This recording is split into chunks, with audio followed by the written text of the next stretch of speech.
எல்லோருக்கும் வணக்கங்க. இன்றைக்கி வந்து நம்ம டே 12 இருக்கிறோம். இன்றைக்கி வந்து நம்ம சிம்பிள் ப்ரெசன்ட் டென்ஸில், அதாவது தற்போது நடக்கிற நிகழ்ச்சியில் எல்லா சப்ஜெக்ட்டுக்குமே வந்து பார்த்துடலாங்க. ஆல்ரெடி வந்து நம்ம ஐ, வி, யூ, தே இதுக்கெல்லாம் வந்து ஆல்ரெடி நம்ம பார்த்துட்டோம்.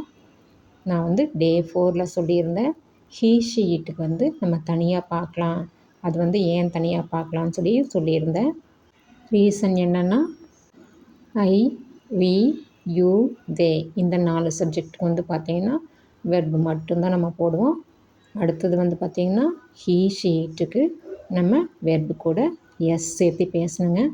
நான் வந்து டே 11ல் இதை பற்றி சொல்லியிருக்கேன். இது தாங்க ரூல்ஸு. இது மட்டும் நீங்கள் தெளிவாக புரிஞ்சுக்கிட்டிங்கன்னா நம்ம வந்து ஈஸியாக பேசிடலாங்க, பேசுகிறதையும் புரிஞ்சுக்கலாங்க. ஐ ப்ளே நான் விளையாடுகிறேன். வி ப்ளே நாங்கள் விளையாடுகிறோம். யூ ப்ளே இது நம்ம வந்து சொல்ல மாட்டோம், இருந்தாலும் தெரிஞ்சுக்கோங்க. தே ப்ளே அவர்கள் விளையாடுகிறார்கள். ஆனால் ஹீ வரும்போது மட்டும் ஹீ ப்ளேஸ் அவன் விளையாடுகிறான். ஷீ ப்ளேஸ் அவள் விளையாடுகிறாள். இட் ப்ளேஸ் அது விளையாடுகிறது.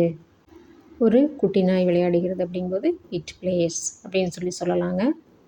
மீனிங்கில் எந்த மாற்றமும் கிடையாது. இப்போ நடக்கிறது. விளையாடுகிற விளையாடுகிற விளையாடுகிற செய்கிற செய்கிற செய்கிற அப்படின்னு தாங்க வரும். இன்றைக்கி வந்து ரூல்ஸ் உங்களுக்கு தெளிவாக தெரிஞ்சிருக்குன்னு நினைக்கிறேன். நாளைக்கு வந்து சில வினைச்சொற்களை வச்சு நம்ம வந்து முயற்சி பண்ணி பார்ப்போங்க. தேங்க்யூ.